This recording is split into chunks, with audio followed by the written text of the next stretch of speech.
నమస్తే, నేను Vamshi. Welcome to question hour. లోక్సభలో ప్రతిపక్ష నేత రాహుల్ చేసిన వ్యాఖ్యలు పొలిటికల్గా హీట్ పుట్టిస్తున్నాయి. అమెరికా ఒప్పందంపై రాహుల్ చేసిన కీలక వ్యాఖ్యలు సభలో తీవ్ర వాగ్వాదానికి దారితీశాయి. వాణిజ్య ఒప్పందం పేరుతో కేంద్ర ప్రభుత్వం అమెరికాకు లొంగిపోయిందంటూ ధ్వజమెత్తారు ప్రతిపక్ష నేత రాహుల్ గాంధీ. భారత్ చమురు అవసరాలను గంపగుత్తగా ట్రంప్కు అమ్ముకున్నారని ఆరోపించారు. ఇక రైతుల ప్రయోజనాలను ఏమాత్రం పట్టించుకోలేదని, అమెరికా ఉత్పత్తులను దేశంలో డంప్ చేస్తే పరిస్థితి ఏంటని ఆందోళన వ్యక్తం చేశారు. ఇక వస్త్ర పరిశ్రమ మొత్తం కుప్పకూలుతుందని చెప్పుకొచ్చారు Rahul Gandhi. I am saying that you have sold India. Are you not ashamed of selling India? Yes. Do you have no shame of selling India? You have sold our mother, Bharat Mata. Do you have no shame?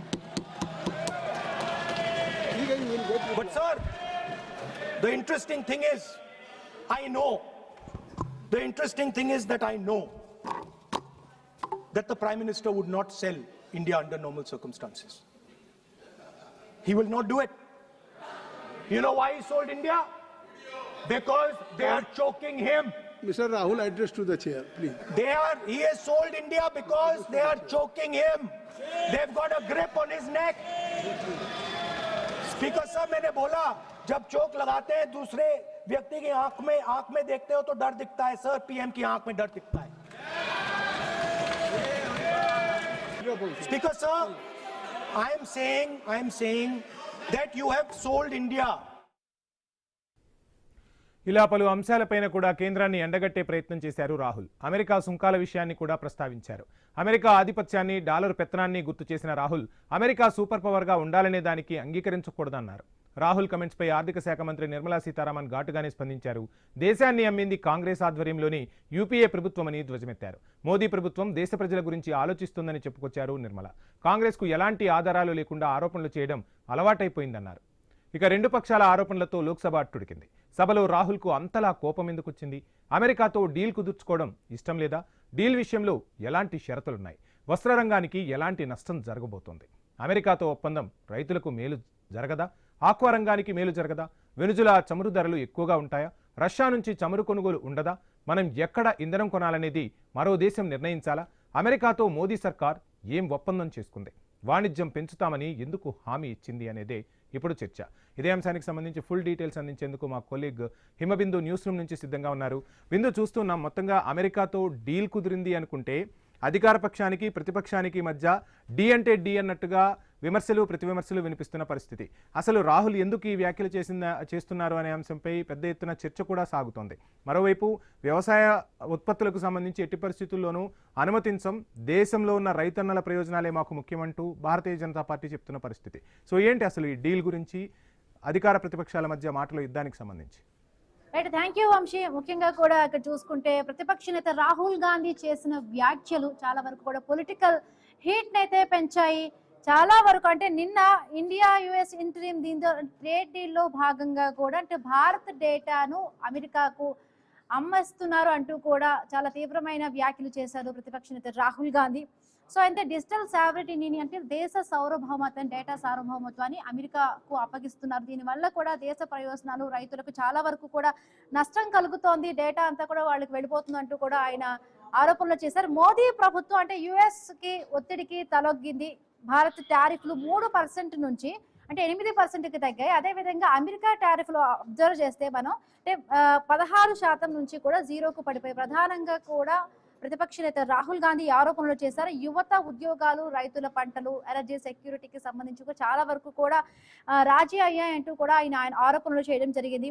మెయిన్గా కూడా Adani US case, Epstein ఫైల్స్కి సంబంధించి కూడా మోదీపై ఒత్తిడి ఉంది, అందుకే దేశాన్ని అమ్మేశారంటూ కూడా ప్రతిపక్ష నేత రాహుల్ గాంధీ వ్యాఖ్యలు చేశారు. బట్ ఇది రాజకీయ ఆరోపణలు. దీనికి సంబంధించి ఎప్స్టీన్ ఫైల్స్కి సంబంధించింది అంటే కేసు నుండి ఒత్తిడి అనేది ఆధారాలు అనేది కూడా ఇంకా ఏవి క్లియర్గా లేదు, రాజకీయ ఆరోపణలుగానే మనం ఇక్కడ చూడాలి. సో డీల్లో డేటా గురించి అయితే స్పష్టమైన నిబంధనలు లేవు, బట్ డిజిటల్ ట్రేడ్ రూల్స్ చర్చలు అయితే దీనికి ఉన్నాయి. సో ముఖ్యంగా కూడా బీజేపీ చెప్తున్న వాదన ఏంటంటే భారత్లో డిజిటల్ పర్సనల్ డేటా ప్రొటెక్షన్కి అంటే 2023లో యాక్ట్ అయితే ఉంది, డేటా ట్రాన్స్ఫర్మేషన్కి ఒక కఠినమైన నిబంధనలు ఉంటాయంటూ కూడా కేంద్ర ప్రభుత్వం నుంచి వస్తున్న వాదన.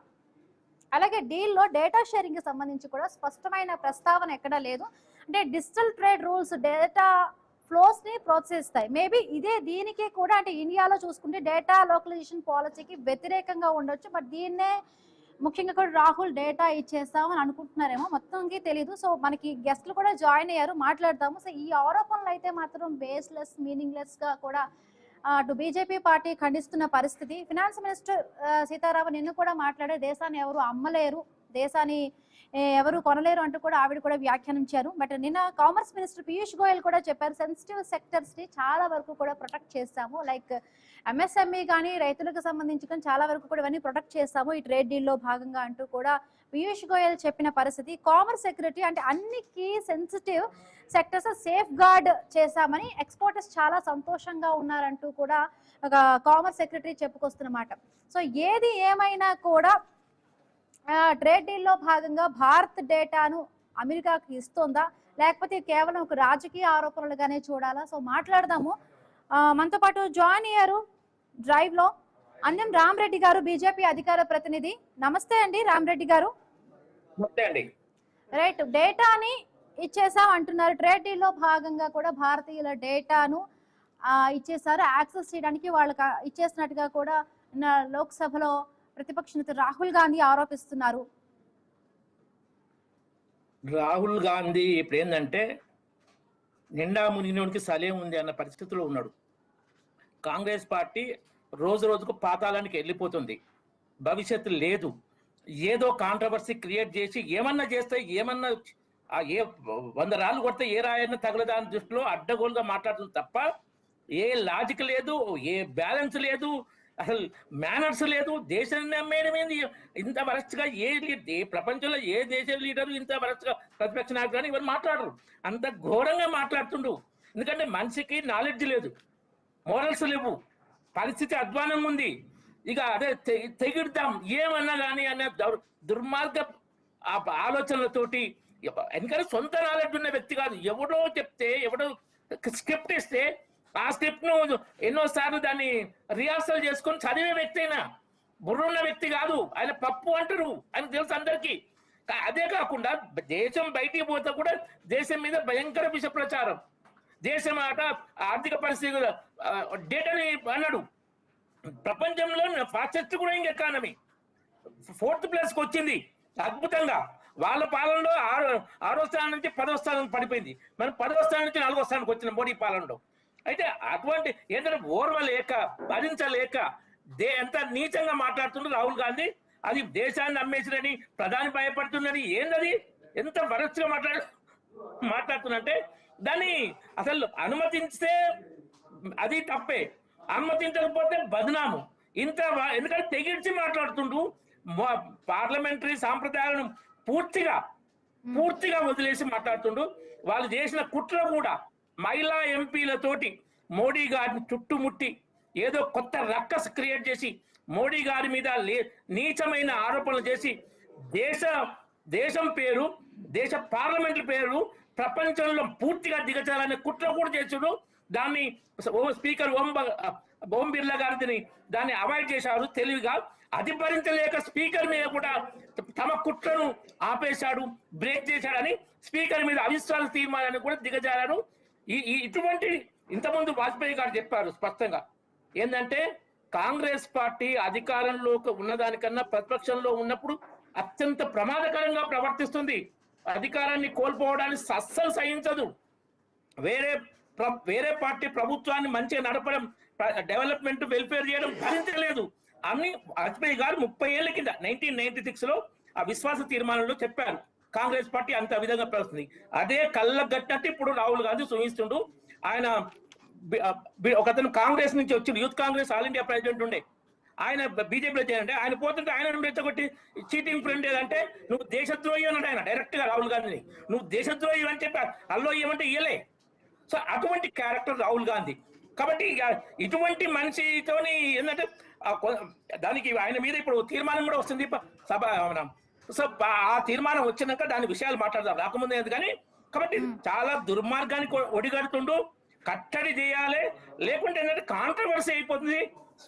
చట్టబద్ధంగా, రాజ్యాంగబద్ధంగా కట్టడి చేయాలి. చేయకపోతే ఎంత నీచానికైనా దిగజారుతుందని ఆయన మాటలు చెప్తున్నాయి. రైట్. అంటే ముఖ్యంగా కూడా అంటే డిజిటల్ డేటా రూల్స్ ప్రకారం కూడా అంటే డేటా ఫ్లోస్ ని ప్రోత్సహిస్తాయి. అసలు డేటా ఫ్లోస్ లో క్లాస్ లో అసలు ఏముంది అది కూడా మాట్లాడదాము. మిట్టా నర్సయ్య గౌడ్ గారు కాంగ్రెస్ అధికార ప్రతినిధి జాయిన్ అయ్యారు. నమస్తే అండి. ఒక్క విషయం అండి, నమస్తే ఇంకొక మేడం, విషయం. నమస్తే. మళ్ళీ విషయం. వస్తాం మీ దగ్గరికి. ఈయన తీసుకొని వస్తాం మీ దగ్గరికి. అమెరికా రామరెడ్డి గారు 3 విషయాలు ఉపసంహరించుకుని ఏదైతే పెట్టిందో వస్తా రామరెడ్డి గారు వస్తా. ఆ క్లాస్ గురించి ఒకసారి మాట్లాడదాము. వస్తా మీ దగ్గరికి. రైట్. రైట్. నర్సయ్య గౌడ్ గారు, చెప్పండి. రాహుల్ గాంధీ నిన్న చేసిన మాట ఏవైతే ఆరోపణలు చేశారో అవన్నీ కూడా బేస్లెస్, మీనింగ్లెస్, అంటే మిస్లీడ్ చేస్తున్నాయంటూ కూడా అటు బీజేపీ ఆరోపిస్తున్న పరిస్థితి. అంటే నిన్న ఫినాన్స్ మినిస్టర్ కూడా చెప్పారు, అలాగే పీయూష్ గోయల్ కూడా ఆయన కూడా మాట్లాడారు. అంటే కామర్స్ మినిస్టర్ ఏం చెప్పారంటే ఈ ఎంఎస్ఎంఈ రైతులకు చాలా వరకు కూడా వాళ్ళకి ప్లస్ అయ్యింది, వాళ్ళందరినీ ప్రొటెక్ట్ చేశాము ఆ సెక్టార్స్ ని. సో ఎటువంటి నష్టం జరగలేదు, భారత్కి ట్రేడ్ అంతా కూడా ఉపయోగపడుతుంది అంటూ కూడా నిన్న చెప్పుకొస్తున్న మాట. బట్ ఇక్కడ మాత్రం రాహుల్ గాంధీ డేటాను అంతా కూడా అమ్మేశారు. ఇవంతా కూడా కొంత యుఎస్ ఒత్తిడికి తలొగ్గి ఈ విధంగా నిన్న మీరు కూడా వినే ఉండుంటారు. సో ఇవన్నీ కూడా ఈ వ్యాఖ్యలు చేశారు. మేడం వాయిస్ క్లియర్ ఉందా? ఉంది అండి, ఉంది. ముందుగా మీకు ప్యానెల్లో ఉన్న పెద్దలకు, వ్యూవర్స్ కు నమస్కారం. ఇప్పుడు మిత్రుడు మాట్లాడినప్పుడు నేను కలగజేసుకోలేదు, నేను మాట్లాడేటప్పుడు కూడా వారు వినాలని కోరుకుంటున్నా. ఇప్పుడు రాహుల్ గాంధీ గారు చేసినటువంటి ఆరోపణలు 100కు 100% నిజం. ఎందుకంటే వాళ్ళు జీర్ణించుకోలేకపోతున్నారు. ఒక 2-3 కీలకమైన విషయాలు మీ దృష్టికి తీసుకొచ్చిందంటే, అమెరికాకు తలొగ్గకపోతే చాబార్ పోర్టుకు రూపాయి కూడా ఎందుకు కేటాయించలేదు, అక్కడ బిచానా ఎత్తేయడానికి ఎందుకు సమాయత్తమవుతుంది భారత ప్రభుత్వం? నెంబర్ 2, ఇప్పుడు బంగ్లాదేశ్ లో టెక్స్టైల్స్ మీద 0% టారిఫ్ ఎట్లా, మన దగ్గర 18% టారిఫ్ ఎట్లా? మన బట్టలు వాళ్ళ బట్టలు అమెరికాకు పోతే వాళ్ళ అమౌంట్ అవుతాయి, మనవి 0 అవుతాయి. ఇలా ఈ ఇండస్ట్రీ 0 అయినట్టే కదా. నెంబర్ 3, వీళ్ళు ఇంత పెద్ద పెద్ద మాటలు మాట్లాడుతున్నారు. వాళ్ళు $146 బిలియన్ వ్యవసాయ ఉత్పత్తులు మన దేశంలో అమ్ముకోవడానికి తలొగ్గి పర్మిషన్ ఇచ్చినటువంటి మోడీ గారికి రైతుల వెన్నుముక అని చెప్పే అర్హత, నైతిక అర్హత ఉందా అని అడుగుతున్నా. ఈ 3 ప్రశ్నలు రాహుల్ గాంధీ గారు అడిగితే తప్పు. నెంబర్ 4 ఏంటంటే జెఫ్రీ ఎప్స్టీన్ లో మోడీ గారి పేరు వచ్చింది, ఆయన గురించి మాట్లాడద్దు. ఒకవేళ పొరపాటున గనుక జెఫ్రీ ఎప్స్టీన్ ఫైల్ లో గనుక రాహుల్ గాంధీ గారి పేరు వచ్చి ఉంటే ఈ రోజు దేశం మొత్తం నలుమూలల గగ్గోలు పెడుతుండే మోడీ మీడియా. ఈ రోజు వారి పేరు వస్తా ఉంది, అనిల్ అంబానీ పేరు వస్తా ఉంది, ఇంకా ప్రముఖుల పేర్లు వస్తా ఉంది. దాని మీద మాట్లాడొద్దు. దాని మీద మాట్లాడదామంటే మాత్రం పార్లమెంట్ లో సాంప్రదాయాలు అడ్డం వస్తాయి. నేను అంటున్నా, ఈ దేశాన్ని మోడీ అమ్మేసిండు, వాస్తవంగా అమ్మేసిండు. నేను అంటున్నా 18% ఎట్లా ఒప్పుకుంటాం? ఇంతకు ముందు 3% ఉంటే ఇలా 18% మన దగ్గర పెరిగింది. వాళ్ళకి 0%కు వాళ్ళకి ఎట్లా పోయింది? జెఫ్రీ నెస్టిన్ ఫైల్లో మీ పేరు వచ్చినప్పుడు, అనిల్ అంబానీ పేరు వచ్చినప్పుడు ఎవరు మాట్లాడకూడదా? అదే నరవణ్య రాసినటువంటి బుక్ లో ఉన్నటువంటి విషయాలు మాట్లాడకూడదా? అంటే వారు ఏ తప్పు చేసినా కూడా ఎవరు మాట్లాడొద్దు. మరొక ముఖ్యమైన విషయం చెప్తా అండి, ఇది సెంట్రల్ ఎలక్షన్ కమిషన్ మీద ఏ కేసు పెట్టడానికి వీల్లేదని ఒక జీవో తెస్తారు, వాళ్ళు ఒక చట్టం తెస్తారు. ఎందుకండి? అంటే వీళ్ళు వాళ్ళకు సహకరించినట్టే కదా. అంటే ఈ దేశములో చట్టాలన్నీ భారతీయ జనతా పార్టీ చుట్టాలుగా మారిపోయినాయి. ఈ రోజు రాహుల్ గాంధీ గారు మాట్లాడే ప్రతి మాట వాస్తవం. ఈ దేశాన్ని, భారత మాతను అమెరికాకు తాకట్టు పెట్టినటువంటి మాట వాస్తవం. ఈ రోజు రష్యా నుంచి మనకు చీపర్ ఆయిల్ వస్తుంటే మనం కొనుక్కుంటే మోడీ అమెరికాకు తలొగ్గి ఈ రోజు వెనెజులా ఆయిల్ కొనుక్కునే పరిస్థితికి వచ్చింది. ఈ రోజు రష్యా మిత్రుల్ని దూరం కొట్టుకునే పరిస్థితి వచ్చింది. మరి మోడీ లొంగిపోకపోతే మరి ఏం చేసిండు అని నేను అడుగుతా ఉన్నా.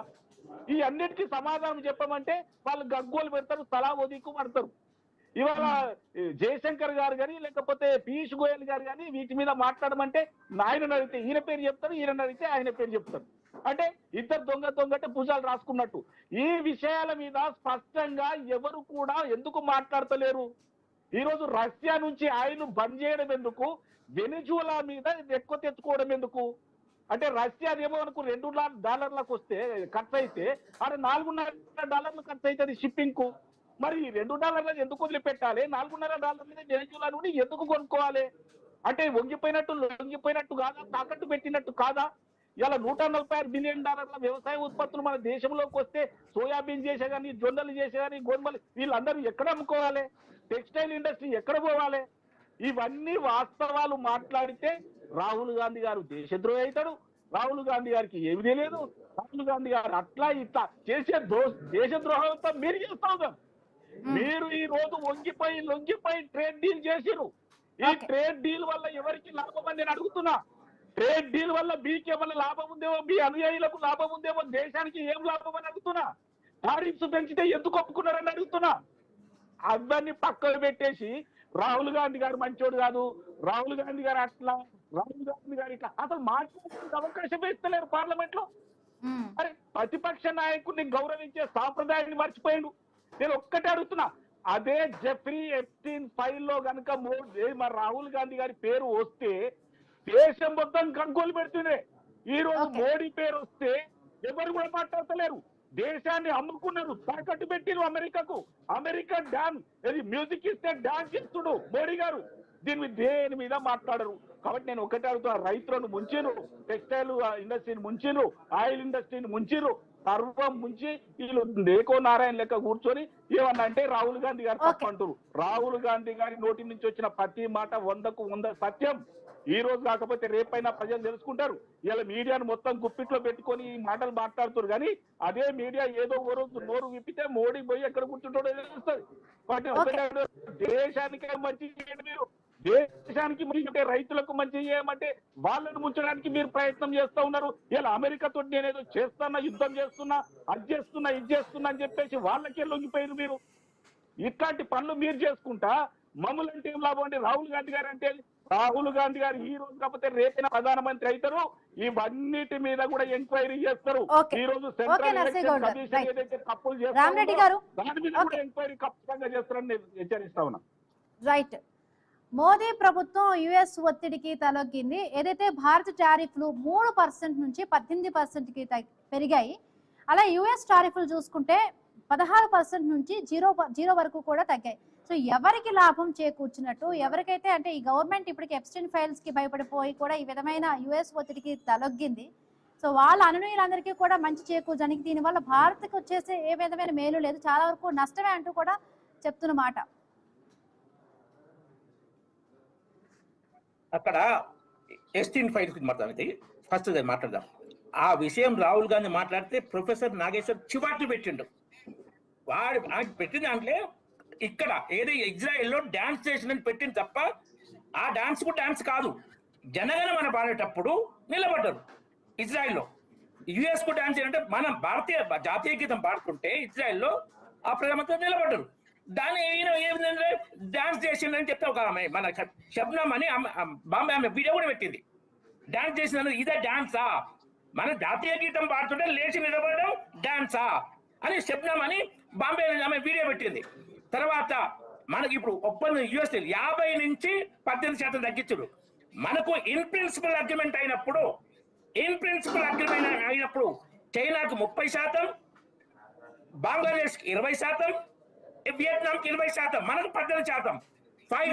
ఫైనల్ సంతకాలు కాలే, ఇంకా ఫైనల్ సంతకాలు కాలే. మన ఇన్ ప్రిన్సిపల్ అగ్రిమెంట్ అయినాక బంగ్లాదేశ్ కి అయిందని వచ్చిన న్యూస్. ఇది ఫైనల్ సంతకాల్లో దాని గురించి చర్చ జరిపి తీసుకుంటారు. మార్పులు చేర్పులు అవసరమని చేస్తుంది మోదీ ప్రభుత్వం. సమర్థ ప్రభుత్వం నాయకత్వం ఇది. ఎక్కడ ఇంకొకటి అమెరికాతో ఉన్న మన వ్యాపారం లార్జెస్ట్ వ్యాపారం ఏంటంటే 75% మన ఫేవర్లో ఉంది, 25% అమెరికా ఫేవర్లో ఉంది.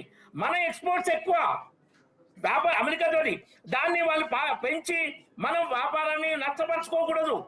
దానికి ఏంటంటే చర్చల ద్వారా ఇచ్చిపుచ్చుకునే ద్వారా కొన్ని మార్పులు చేస్తున్నాం అంతే. రష్యాతోని ఆయిల్ బంద్ చేయలే, కానీ వెనిజువేలాతో తీసుకున్నప్పుడు వాళ్ళు ఆ ట్రాన్స్పోర్ట్ ఖర్చు కింద $7 తగ్గిస్తున్నారు. ఏదైతే $4 $7 తగ్గిస్తున్నారు. అది కూడా వాళ్ళు చెప్పారు.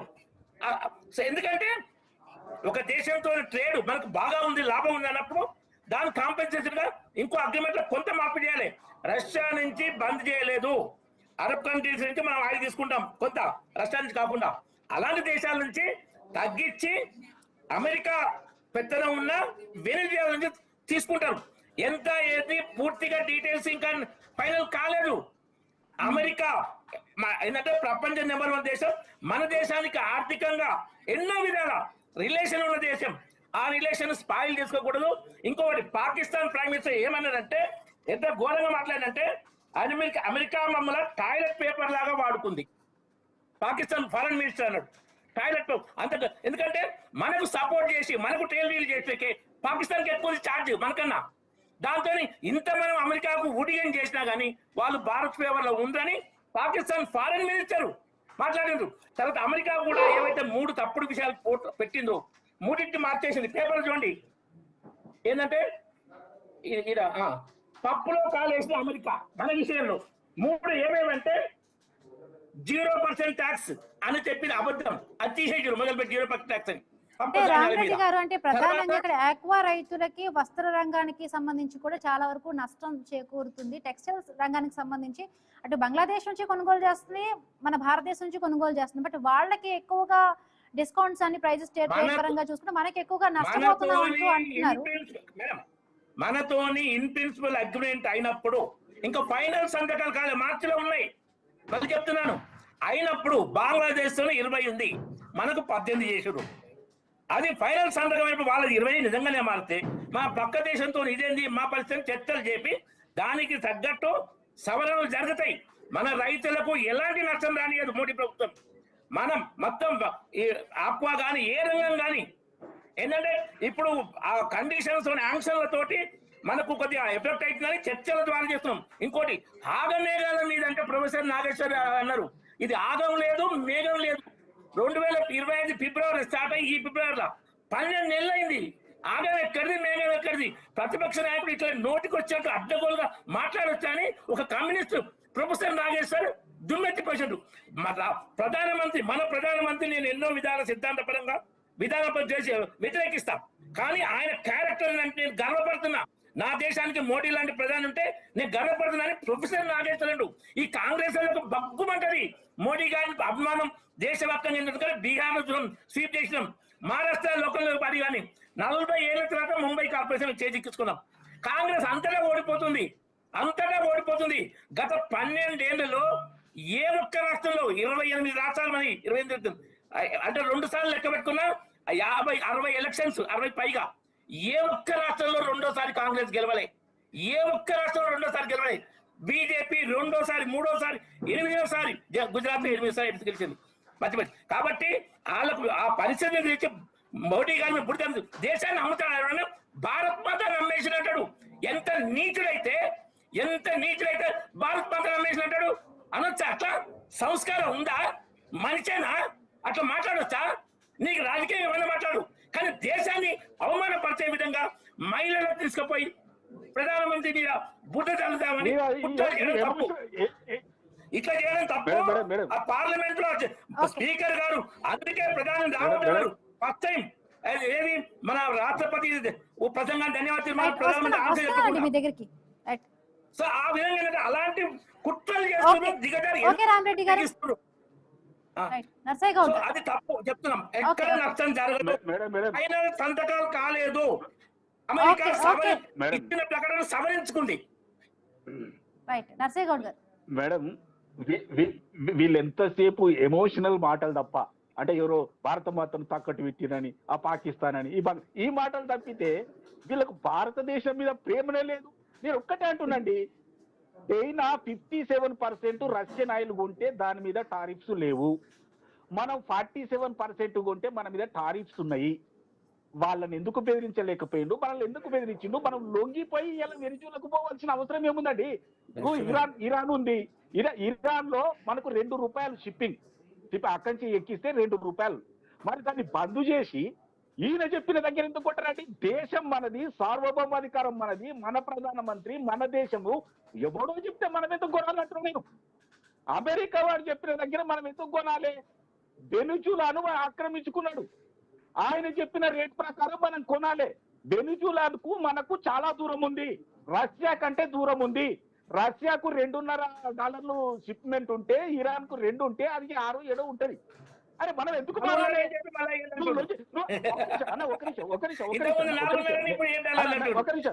నేను మాట్లాడినా, నువ్వు మాట్లాడటం అయితే నేను ఏమంటున్నా, మన 56 ఇంచెస్ ఛాతీ ఉన్నటువంటి మన ప్రధానమంత్రికి ఏమైంది అని బాధపడుతున్నాం మేము.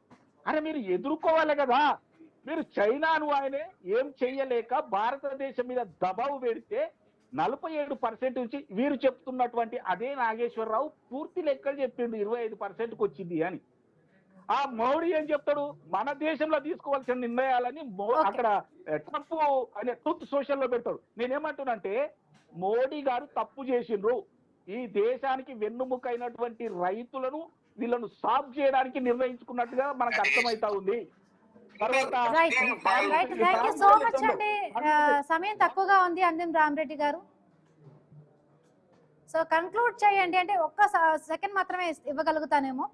అంటే ట్రేడ్ డీల్ పై పూర్తి టెక్స్ట్ రూపంలో కూడా ఏదైనా ఒకటి కేంద్ర ప్రభుత్వం నుంచి ఏదైనా విడుదల చేస్తే, ఏవైతే ఇప్పుడు కాంగ్రెస్ పార్టీ ఆరోపణలు చేస్తున్న ఒక రైతులకి సంబంధించి కూడా చాలా వరకు కూడా ఎంఎస్ఎంఈ సంబంధించి రైతులకు సంబంధించి చాలా వరకు నష్టం చేకూరుతుంది అంటున్నారు. బట్ ఇవన్నీ క్లారిటీ రావాలంటే కేంద్ర ప్రభుత్వం సంబంధించి ఒక ట్రేడ్ డీల్కి సంబంధించి స్పష్టమైన ఒక టెక్స్ట్ రూపంలో ఏదైనా విడుదల చేస్తే కొంత క్లారిటీ వచ్చే అవకాశం ఉంది. రైట్, ఇది వాటి question hour. Keep watching iNews. మీతోనే మీ వెంట.